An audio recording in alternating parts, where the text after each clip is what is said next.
Hello every one. അപ്പോൾ നമ്മുടെ advanced corporate അക്കൗണ്ടിങ്ങിലെ important ആയിട്ട് റിപ്പീറ്റായിട്ട് ചോദിച്ചു കണ്ടിട്ടുള്ള ഒരു എസ്എ പ്രോബ്ലമാണ് നമ്മൾ ചെയ്യാനായിട്ട് പോണത്.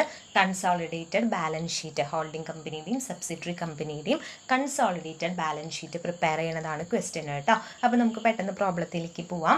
അപ്പോൾ ക്വസ്റ്റ്യൻ ഇതാണ്: P Limited is the holding company of Q Limited. The balance sheet of both companies as on 31st March 2019 is given below. അപ്പോൾ രണ്ട് കമ്പനീസ് ഉണ്ട്, പി ലിമിറ്റഡും ഉണ്ട് ക്യൂ ലിമിറ്റഡും ഉണ്ട്. പി ലിമിറ്റഡ് എന്ന് പറയുന്നത് എന്താണ്? ക്യൂ ലിമിറ്റഡിൻ്റെ ഹോൾഡിംഗ് കമ്പനിയാണ് അല്ലേ. ക്യൂ ലിമിറ്റഡിനെ ഹോൾഡ് ചെയ്യുന്ന കമ്പനിയാണ് ആര്? പി ലിമിറ്റഡ് എന്ന് പറയുന്നത്. അപ്പോൾ ക്യൂ ലിമിറ്റഡ് എന്തായിരിക്കും? സബ്സിഡറി കമ്പനി ആയിരിക്കും. രണ്ട് കമ്പനീസിൻ്റെയും balance sheet as on 31st March 2019 balance ഷീറ്റും തന്നിട്ടുണ്ട്. ഓക്കെ, അപ്പോൾ ബാലൻസ് ഷീറ്റ് ജസ്റ്റ് നോക്കാം. P limited, Q limited. First തന്നെ തന്നിരിക്കുന്നത് എന്താ? ഇക്വിറ്റി ലയബിലിറ്റീസ് ആണ് അല്ലേ. ഇക്വിറ്റി ലയബിലിറ്റീസിൽ എന്തൊക്കെ വരും? ഷെയർ ഹോൾഡേഴ്സ് ഫണ്ടും കറണ്ട് ലയബിലിറ്റീസ് ആണ് വരിക. ഷെയർ ഹോൾഡേഴ്സ് ഫണ്ടിൽ എന്തൊക്കെ വരും? ഷെയർ ക്യാപിറ്റൽ വരും, റിസർവ് ആൻഡ് സർപ്ലസ് വരും. ഷെയർ ക്യാപിറ്റൽ എത്രയൊക്കെയാണെന്ന് പറഞ്ഞിട്ടുണ്ട്? പി ലിമിറ്റഡിൻ്റെ 2,50,000 ആണെന്ന് പറഞ്ഞിട്ടുണ്ട്, ക്യൂ ലിമിറ്റഡ് 50,000 ആണെന്ന് പറഞ്ഞിട്ടുണ്ട്. ഷെയർസ് ഓഫ് 10 ഈച്ച് ആണ് കേട്ടോ, ₹10 ഈച്ച്. പിന്നെ തന്നിരിക്കുന്നത് റിസർവ് ആൻഡ് സർപ്ലസ് ആണ്. റിസർവ് ആൻഡ് സർപ്ലസിൽ ജനറൽ റിസർവ് തന്നിട്ടുണ്ട്. ജനറൽ റിസർവ് എന്നത്തെ ജനറൽ റിസർവ് ആണ് തന്നിട്ടുള്ളത്? 1/4/2018 അതെന്താ 1/4/2018? നമ്മൾ പ്രിപ്പയർ ചെയ്തത് 31st March 2019 ബാലൻസ് ഷീറ്റ് അല്ലേ. കാരണം ഉണ്ട്, അത് നമുക്ക് പിന്നെ ക്വസ്റ്റ്യൻ വായിക്കുമ്പോൾ ക്ലിയർ ആവും. ഇത് ജസ്റ്റ് ഒന്ന് നോട്ട് ചെയ്യാം. 1/4/2018 ജനറൽ റിസർവ് ആണ് തന്നിട്ടുള്ളത്. അതുപോലെ പ്രോഫിറ്റ് ആൻഡ് ലോസ് അക്കൗണ്ടിൽ പ്രോഫിറ്റും 1/4/2018 തന്നെയാണ് തന്നിട്ടുള്ളത്. അതുപോലെ തന്നെ ഈ ഇയറിലെ പ്രോഫിറ്റും തന്നിട്ടുണ്ട്. ഓക്കെ, പിന്നെ പറഞ്ഞിട്ടുള്ളത് കറണ്ട് ലയബിലിറ്റീസ് ആണ്. കറണ്ട് ലയബിലിറ്റീസിൽ എന്തൊക്കെ വരുന്നുണ്ട്? സൺഡറി ക്രെഡിറ്റേഴ്സും വരുന്നുണ്ട്, ബിൽസ് പേയബിളും വരുന്നുണ്ട്. ദെൻ ടോട്ടൽ ആണ്, ടോട്ടൽ ഇക്വിറ്റി ആൻഡ് ലയബിലിറ്റീസ് കണ്ടുപിടിച്ചിട്ടുണ്ട്. അടുത്തത് എന്താണ് വരിക? അസറ്റ്സ് ആണ് അല്ലേ. ഇക്വിറ്റി ആൻഡ് ലയബിലിറ്റീസ് ഒരു സൈഡിലും നെക്സ്റ്റ് വരുന്നത് അസറ്റ് ആണ്. അസറ്റിലും ഇതേപോലെ തന്നെ നോൺ കറണ്ട് അസറ്റ്സ് ആയിട്ടുള്ള, ടാൻസിബിൾ അസറ്റ്സ് ആയിട്ടുള്ള ഫിക്സ്ഡ് അസറ്റ്സ് തന്നിട്ടുണ്ട്. എന്തൊക്കെയാണ്? ലാൻഡ് ആൻഡ് ബിൽഡിംഗ് തന്നിട്ടുണ്ട്, പ്ലാന്റ് ആൻഡ് മെഷീനറി തന്നിട്ടുണ്ട്, ഗുഡ് വില്ല് തന്നിട്ടുണ്ട്. അതുപോലെ തന്നെ പി ലിമിറ്റഡിൻ്റെ ഇൻവെസ്റ്റ്മെൻറ്റ്സും തന്നിട്ടുണ്ട്.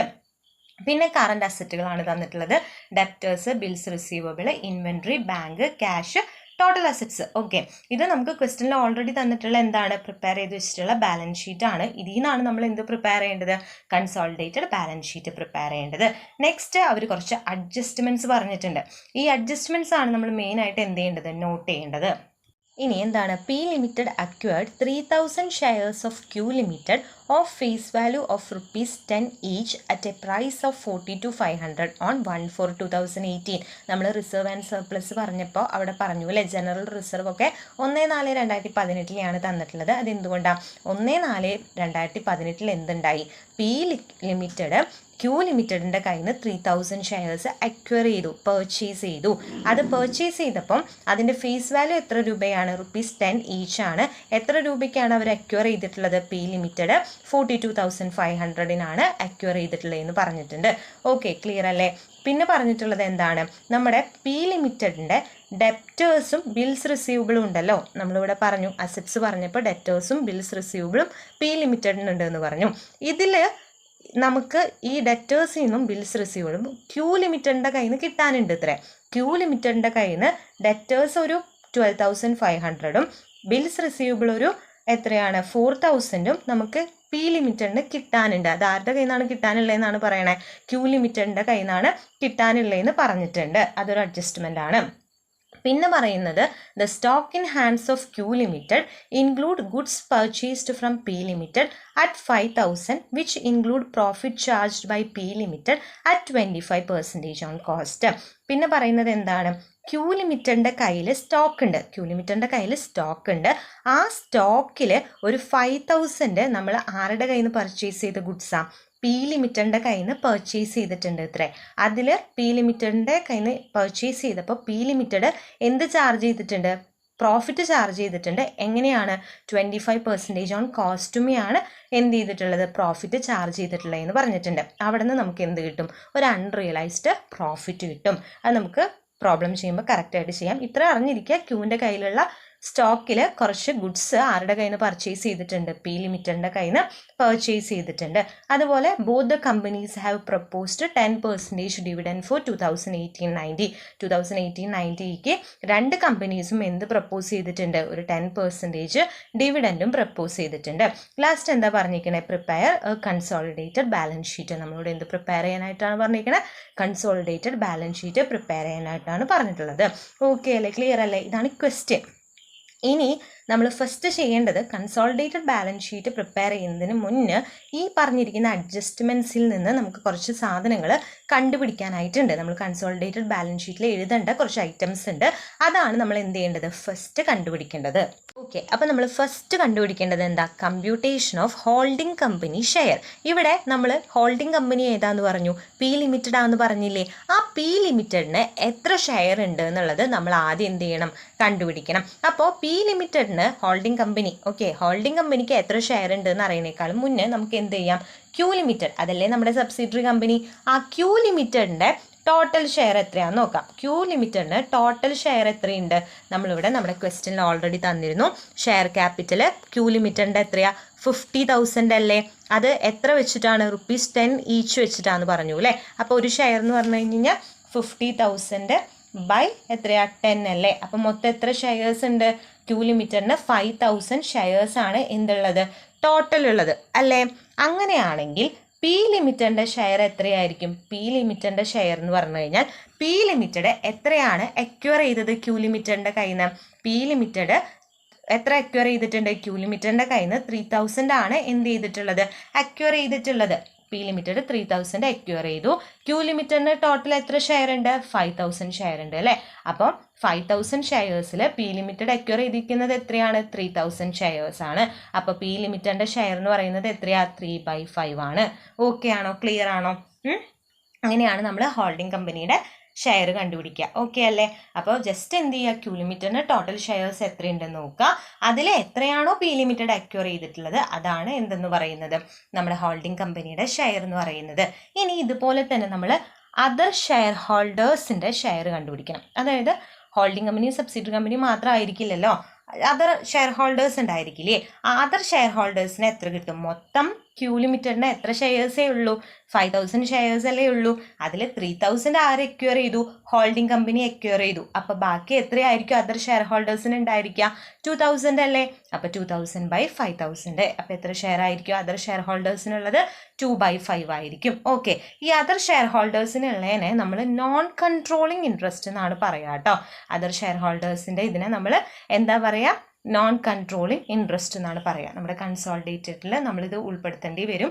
ജസ്റ്റ് നോക്കിയിരിക്കുക. അപ്പോൾ നോൺ കൺട്രോളിങ് ഇൻട്രസ്റ്റ് അല്ലെങ്കിൽ അതർ ഷെയർ ഹോൾഡേഴ്സിന് എത്രയുണ്ട്, 2,000 ഷെയർസ് ആണുള്ളത്, 2/5 ആണ് അവരുടെ ഷെയർസ്. അപ്പോൾ ഫസ്റ്റ് നമ്മൾ കമ്പ്യൂട്ട് ചെയ്യേണ്ടത് ഇതാണ്. ഹോൾഡിംഗ് കമ്പനിയുടെയും കാരണം അതർ ഷെയർ ഹോൾഡേഴ്സ് അല്ലെങ്കിൽ നോൺ കൺട്രോളിങ് ഇൻട്രസ്റ്റ്കാർക്കുള്ളത് എത്രയാണെന്നും കണ്ടുപിടിക്കണം. നമ്മൾ നെക്സ്റ്റ് ചെയ്യേണ്ടത് എന്താണെന്നറിയോ, ഇപ്പം നമ്മൾ പി ലിമിറ്റഡിനും ഹോൾഡിംഗ് കമ്പനിക്കും അതർ ഷെയർ ഹോൾഡേഴ്സിനും എത്ര ഷെയർ ഉണ്ടെന്ന് കണ്ടുപിടിച്ചല്ലേ.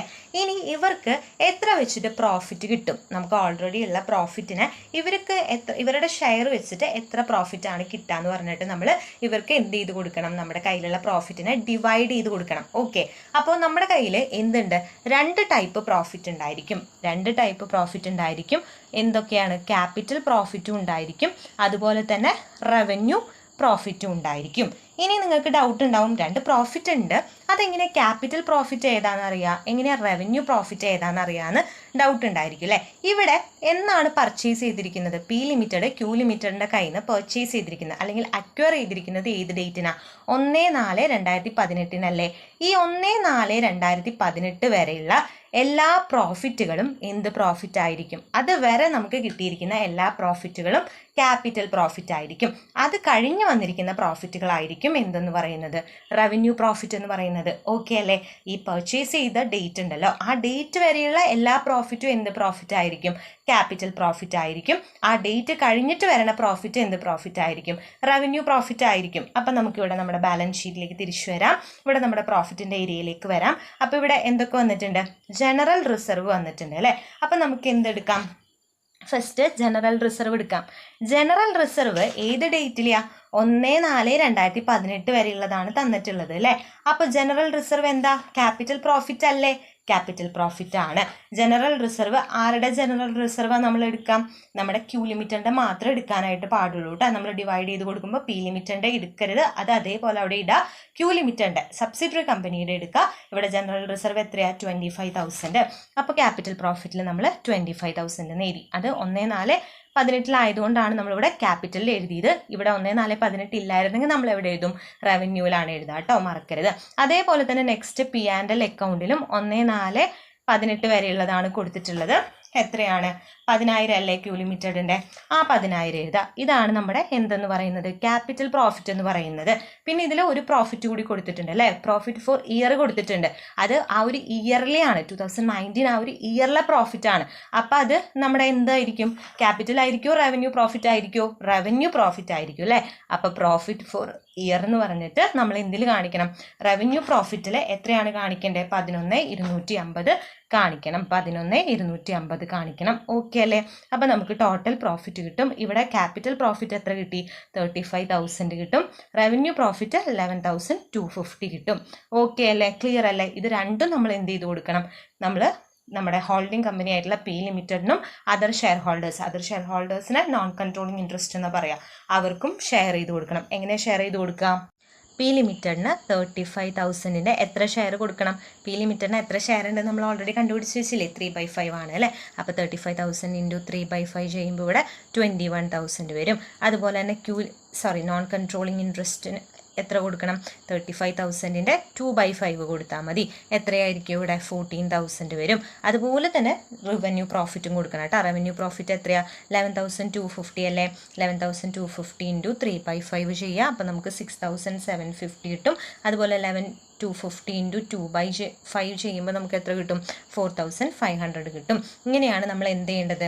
നമ്മുടെ പ്രോഫിറ്റുകളെ പി ലിമിറ്റഡിനും അതുപോലെ തന്നെ അതർ ഷെയർ ഹോൾഡേഴ്സ് അല്ലെങ്കിൽ നോൺ കൺട്രോളിങ് ഇൻട്രസ്റ്റിനും ഷെയർ ചെയ്ത് കൊടുക്കേണ്ടത്. ഓക്കെ അല്ലേ? ക്ലിയർ അല്ലേ?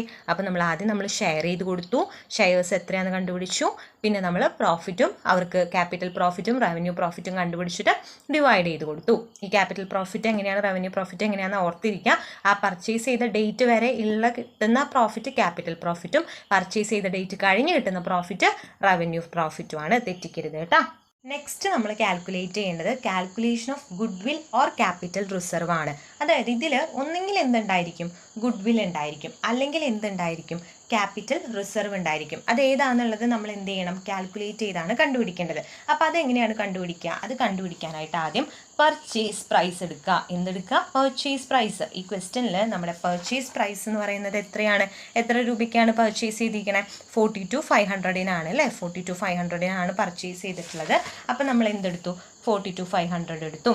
പിന്നെ ഫേസ് വാല്യൂ നോക്കണം. ഓക്കെ, പർച്ചേസ് പ്രൈസ് ആണോ ഫേസ് വാല്യൂ ആണോ കൂടുതലെന്ന് നോക്കണം. ഫേസ് വാല്യൂ എത്രയാ? ഫേസ് വാല്യൂ ഇവിടെ എത്ര ഷെയർസ് ആണുള്ളത് ക്യൂ ലിമിറ്റഡിൻ്റെ കയ്യിൽ? നമ്മൾ 3,000 ഷെയർസാണ് അക്വയർ ചെയ്തിരിക്കണേ അല്ലേ? പി ലിമിറ്റഡ് അക്വയർ ചെയ്തത് 3,000 ഷെയർസാണ്. അതിൻ്റെ പർച്ചേസ് പ്രൈസ് ആണ് 42,500 നമ്മളിവിടെ എടുത്തത്. ഇനി ഇതിൻ്റെ ഫേസ് വാല്യൂ എമൗണ്ട് അറിയാൻ വേണ്ടിയിട്ട് 3,000 ഇൻറ്റു എത്രയാണ് ഇവിടെ ഫേസ് വാല്യൂ നമുക്ക് തന്നിട്ടുണ്ട്? ₹10 ഈച്ച് ആണെന്ന് പറഞ്ഞിട്ടില്ലേ? അപ്പോൾ നമ്മൾ 3,000 ഇൻറ്റു 10 ചെയ്യുമ്പോൾ 30,000 അല്ലേ? ആ 30,000 ആണ് എന്തെന്ന് പറയുന്നത്? ഫേസ് വാല്യൂ എമൗണ്ട് എന്ന് പറയുന്നത്. ഓക്കെ അല്ലേ? അപ്പോൾ ഇവിടെ ഏതാ കൂടുതൽ? 42,500 30,000 കുറയ്ക്കുമ്പോൾ 12,500 പർച്ചേസ് പ്രൈസ് തന്നെയാണ് കൂടുതലായിട്ട് നിൽക്കുന്നത്. ഓക്കെ, ഇനി നമ്മൾ എന്ത് ചെയ്യണം? അതായത് ഇവിടെ 12,500 കിട്ടി. ഇതിൽ നിന്ന് ക്യാപിറ്റൽ പ്രോഫിറ്റ് ഉണ്ട്. ക്യാപിറ്റൽ പ്രോഫിറ്റ് നമ്മൾ എന്ത് ചെയ്യണം? ലെസ് ചെയ്ത് കളയണം. ക്യാപിറ്റൽ പ്രോഫിറ്റ് നമ്മൾ എന്ത് ചെയ്യണം? ലെസ് ചെയ്യണം. ഓക്കെ, ക്യാപിറ്റൽ പ്രോഫിറ്റ് ലെസ് ചെയ്യണം. ക്യാപിറ്റൽ പ്രോഫിറ്റ് ആരുടെയാണ് നമ്മൾ ലെസ് ചെയ്യേണ്ടത്? ക്യാപിറ്റൽ പ്രോഫിറ്റ് ഇവിടെ നമുക്ക് പി ലിമിറ്റഡിൻ്റെ ആണ് ലെസ് ചെയ്യേണ്ടത്. പി ലിമിറ്റഡിൻ്റെ ക്യാപിറ്റൽ പ്രോഫിറ്റ് എത്രയാണ്? നമ്മളിവിടെ ഡിവിഷനൊക്കെ ചെയ്ത് വെച്ചിട്ടുണ്ട്. പി ലിമിറ്റഡിൻ്റെ ക്യാപിറ്റൽ പ്രോഫിറ്റ് എത്രയാണ്? 21,000 അല്ലേ? 21,000 ആണ് പി ലിമിറ്റഡിൻ്റെ ക്യാപിറ്റൽ പ്രോഫിറ്റ്. ആ ക്യാപിറ്റൽ പ്രോഫിറ്റ് കൂടി നമ്മൾ എന്ത് ചെയ്യണം? ലെസ് ചെയ്യണം. ഇവിടെ ലെസ് ആണ് ചെയ്യണേ കേട്ടോ.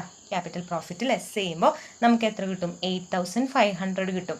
അപ്പോൾ ഈ 8,500 ആണ് എന്തെന്ന് പറയുന്നത്? ക്യാപിറ്റൽ റിസർവ് എന്ന് പറയുന്നത്. ഇതിപ്പോൾ എങ്ങനെ ക്യാപിറ്റൽ റിസർവ് ആയി എന്ന് മനസ്സിലായെന്ന് വെച്ച് കഴിഞ്ഞാൽ ഇവിടെ ലോസ് ആണ് നമുക്ക് വന്നിട്ടുള്ളത് അല്ലേ? നെഗറ്റീവ് ആണ് വന്നിട്ടുള്ളത്. അപ്പം നെഗറ്റീവ് വരികയാണെന്നുണ്ടെങ്കിൽ അതെന്തായിരിക്കും? ക്യാപിറ്റൽ റിസർവ് ആയിരിക്കും വരിക. ഇനിയിപ്പോൾ ഇവിടെ പോസിറ്റീവ് ആയിരുന്നു. ഇപ്പോൾ 8,500 പോസിറ്റീവ് 8,500 ആണ് വന്നിരുന്നതെന്നുണ്ടെങ്കിൽ അത് എന്തായിരിക്കും? ഗുഡ് വിൽ ആയിരിക്കും. അപ്പോൾ ഇവിടെ ക്യാപിറ്റൽ റിസർവ് ആണ് ഉണ്ടായിരിക്കുന്നത്. കിട്ടിയിരിക്കുന്നത് 8,500. ക്യാപിറ്റൽ റിസർവ് എങ്ങനെയാണ് കിട്ടിയത്? പർച്ചേസ് പ്രൈസ് എടുത്തു, പർച്ചേസ് പ്രൈസും ഫേസ് വാല്യൂവും കൂടി നോക്കി അതിൽ നമ്മൾ എന്ത് ചെയ്തു? ലെസ് ചെയ്തു. പർച്ചേസ് പ്രൈസിൽ നിന്ന് ഫേസ് വാല്യൂ ലെസ് ചെയ്തു. അപ്പം നമുക്കൊരു എമൗണ്ട് കിട്ടി. ആ എമൗണ്ടിൽ നിന്ന് നമ്മൾ എന്ത് ലെസ് ചെയ്തു? നമ്മുടെ പി ലിമിറ്റഡിൻ്റെ ക്യാപിറ്റൽ പ്രോഫിറ്റ്. അത് പ്രത്യേകം ശ്രദ്ധിക്കാം. എന്തിൻ്റെയാണ്? ഹോൾഡിംഗ് കമ്പനിയുടെ ക്യാപിറ്റൽ പ്രോഫിറ്റ് ആണ് കുറയ്ക്കുക. അത് കുറയ്ക്കുമ്പോൾ നമുക്കിവിടെ ലോസ് ആണ് വരണമെങ്കിൽ അത് ക്യാപിറ്റൽ റിസർവ് ആയിരിക്കും. അപ്പോൾ നമുക്ക് 8,500 എന്ത് കിട്ടി? ക്യാപിറ്റൽ റിസർവ് കിട്ടി. ഓക്കെ അല്ലേ? ക്ലിയർ അല്ലേ? നെക്സ്റ്റ് നമുക്ക് നോൺ കൺട്രോളിങ് ഇൻട്രസ്റ്റിൻ്റെ ടോട്ടൽ എമൗണ്ട് അറിഞ്ഞിരിക്കണം. അത് നമ്മൾ കൺസോളിഡേറ്റഡ് ബാലൻസ് ഷീറ്റിൽ എഴുതേണ്ടതാണ്. നോൺ കൺട്രോളിങ് ഇൻട്രസ്റ്റിൻ്റെ ടോട്ടൽ കാണാൻ എളുപ്പമാണ്. ആദ്യം നമ്മൾ ഷെയർ ക്യാപിറ്റൽ, നോൺ കൺട്രോളിങ് ഇൻട്രസ്റ്റിന് എത്ര ഷെയർ ക്യാപിറ്റൽ ഉണ്ടെന്ന് അറിയണം. എത്ര ഷെയർ ക്യാപിറ്റൽ ഉണ്ട്? നോൺ കൺട്രോളിങ് ഇൻട്രസ്റ്റിന് എത്ര ഷെയർസ് ഉണ്ടെന്ന് നമ്മൾ കണ്ടുപിടിച്ചു അല്ലേ? 2 ഷെയർസ് അല്ലെങ്കിൽ 2,000 2/5 2,000 ഷെയർസ് ഉണ്ടെന്ന് നമ്മൾ കണ്ടുപിടിച്ചു. അപ്പോൾ നമുക്ക് 2,000 എടുക്കാം. 2,000 ഫേസ് വാല്യൂ എത്രയാണ് നമ്മുടെ ഷെയർസിൻ്റെ? ₹10 ഈച്ച് ആണ്. അപ്പോൾ നമുക്ക് മൊത്തം non controlling interest other share ഹോൾഡേഴ്സിന് എത്ര ഷെയർ ക്യാപിറ്റൽ ഉണ്ട്? 20,000 ഷെയർ ക്യാപിറ്റലാണുള്ളത്. പിന്നെ ക്യാപിറ്റൽ പ്രോഫിറ്റും റവന്യൂ പ്രോഫിറ്റും ഉണ്ട് അല്ലേ? ഇവർക്ക് നമ്മൾ കണ്ടുപിടിച്ച് വെച്ചിട്ടുണ്ട് ക്യാപിറ്റൽ പ്രോഫിറ്റും അതുപോലെ തന്നെ എന്താണ് റവന്യൂ പ്രോഫിറ്റും. അപ്പോൾ എത്രയൊക്കെയാണ് വരുന്നത്? ക്യാപിറ്റൽ പ്രോഫിറ്റ് ഇവിടെ വരുന്നത് എത്രയാണ്? നോൺ കൺട്രോളിങ് ഇൻട്രസ്റ്റിന് 14,000ഉം റവന്യൂ പ്രോഫിറ്റ് വരുന്നത് 4,500ഉം. അത് നമ്മൾ എന്ത് ചെയ്തു? അതേപോലെ തന്നെ എഴുതി 14,000 വരുന്നുണ്ട് ക്യാപിറ്റൽ പ്രോഫിറ്റ്. റവന്യൂ പ്രോഫിറ്റ് എത്ര വരുന്നുണ്ട്? 4,500 വരുന്നുണ്ട്. ടോട്ടൽ ചെയ്യുമ്പോൾ നമുക്ക് 38,500 കിട്ടും. ഇതാണോ നോൺ കൺട്രോളിങ് ഇൻട്രസ്റ്റിനുള്ള എമൗണ്ട്? ഇതല്ല എമൗണ്ട് കേട്ടോ. ഇത് എഴുതി വെച്ച് കഴിഞ്ഞാൽ നമ്മുടെ എമൗണ്ടിൽ എന്ത് വരും? വ്യത്യാസം വരും. പകരം എന്തുകൂടിയുണ്ട്? ഇവിടെ ക്വസ്റ്റ്യനിൽ പറഞ്ഞിട്ടുണ്ട് both the companies have proposed 10% dividend എന്ന് പറഞ്ഞിട്ടുണ്ട്. എന്ത് ചെയ്തിട്ടുണ്ട്? കമ്പനീസ് ഡിവിഡൻഡ് 10% വെച്ചിട്ട് പ്രപ്പോസ് ചെയ്തിട്ടുണ്ടെന്ന് പറഞ്ഞിട്ടുണ്ട്. അത് ആർക്കും ബാധക? നമ്മുടെ അതർ ഷെയർ ഹോൾഡേഴ്സിനും ബാധകമാണ്. അപ്പോൾ അതുകൊണ്ട് ക്യൂ ലിമിറ്റഡ് കൊടുക്കുന്നതാണ് ഈ ഒരു ഡിവിഡൻഡ് 10%. അപ്പോൾ നമ്മൾ അത് എന്ത് ചെയ്യണം? ഈ നോൺ കൺട്രോളിങ് ഇൻട്രസ്റ്റുകാർക്ക് അത് കിട്ടില്ല. അതിൽ നമ്മൾ പ്രപ്പോസ്ഡ് ഡിവിഡൻഡ് എന്ത് ചെയ്ത് കളയണം? ലെസ് ചെയ്ത് കളയണം. ഓക്കെ. അപ്പോൾ പ്രപ്പോസ്ഡ് ഡിവിഡൻഡ് എന്ന് പറയുന്നത് 10% ആണെന്ന് പറഞ്ഞിട്ടുണ്ട്. എന്തിൻ്റെ 10% ആയിരിക്കും? ഈ ഷെയർ ക്യാപിറ്റലിൻ്റെ 10% ആയിരിക്കും. അപ്പോൾ 20,000 ഇൻറ്റു 10% ചെയ്യുക. അപ്പോൾ നമുക്ക് എത്ര കിട്ടും? 2,000 കിട്ടും.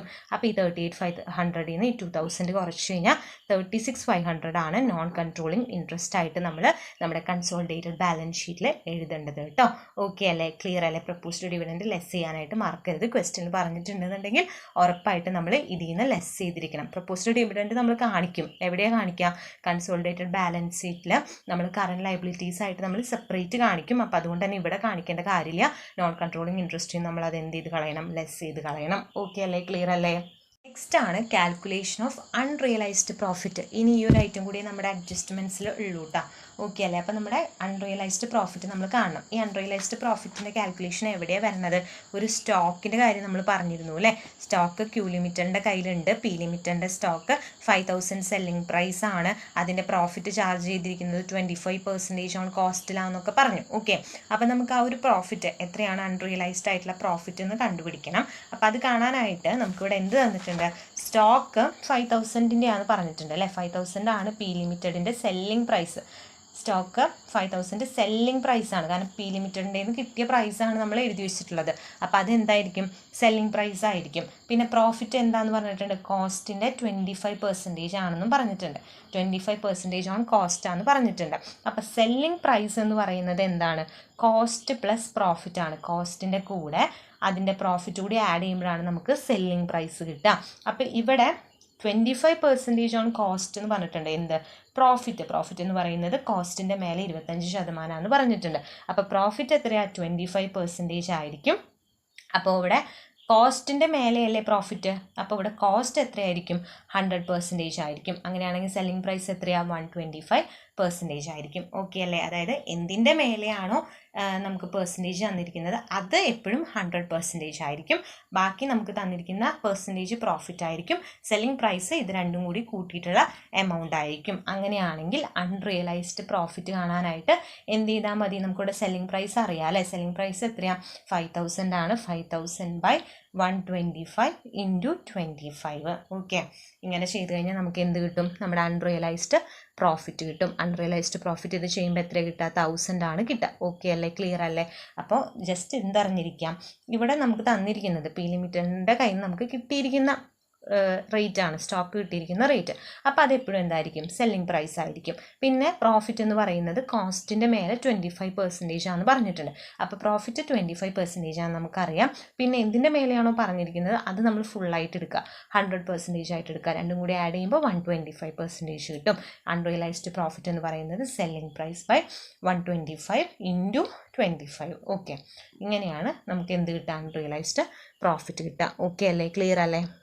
അപ്പോൾ നമ്മൾ ഏകദേശം നമ്മുടെ കൺസോളിഡേറ്റഡ് ബാലൻസ് ഷീറ്റ് വരയ്ക്കുന്നതിന് മുന്നേ കണ്ടുപിടിക്കേണ്ട അഡ്ജസ്റ്റ്മെൻറ്റ്സ് ഏകദേശം നമ്മൾ കണ്ടുപിടിച്ചു. എന്തൊക്കെ കണ്ടുപിടിച്ചു?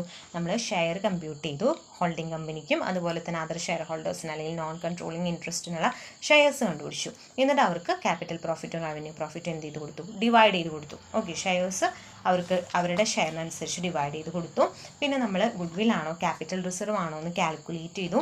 നോൺ കൺട്രോളിങ് ഇൻട്രസ്റ്റ് എത്രയാണ് വരണേന്ന് കണ്ടുപിടിച്ചു. പ്രപ്പോസ് ഡിവിഡൻഡ് ഒക്കെ കുറച്ചിട്ട് കണ്ടുപിടിച്ചു.